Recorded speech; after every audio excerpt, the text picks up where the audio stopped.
Lalapitan mo. Saan galing na naman siya? Yung pataw. Dami 40. Huwag niya lapitan. Ah. Hindi alis yan. Kami na pa. Ha? Ay, sana yan. Saan galing? Ay, ang galing naman. Alam, dami. Ay. Ay. Pinapakain ni Kagawad. Yes, ha? Kasi nagpapakain yan eh. Dami. Dami, Nag-ano na sila. Nag-upukan. Pataw raw to, pataw. Sa Harvard Square to yun. Pag dumadating daw si Kagawad, may dalang isda. Marami. Ayan. Ano lang kaya pinipili ba yan sa mo? Diba, ano yung isa ko?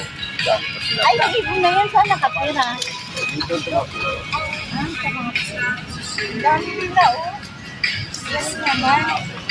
Ala, yun na, oh.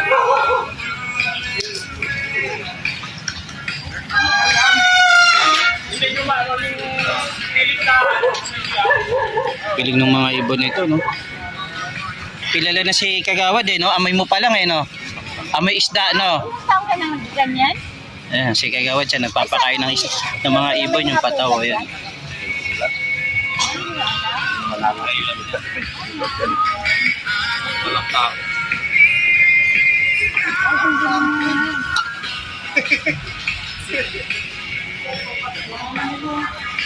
Siguro konti lang sila ng dyan po yan. Tumami lang sila ng Ang magtubig dyan, hindi malang. Napabayaan Ayan, sa pag alam nilang maraming pagkain. napabayaan sa kami sa to.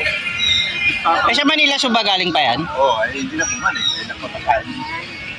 Wala nga, mga 6 na kilo dapat. Wala na. Galing eh, no? Napakain ng isda. Wala na. O, ano? Wala na.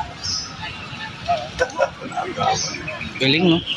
Ito yung mga ibon na pataw dito sa Harvard Square, no? Pinapakain to ni Kagawad yan si Kagawad. Sa Harvard Square to eh. Laki rin ang gastos niyan. 6 na kilo rin, no? 20,000 Isang buwan.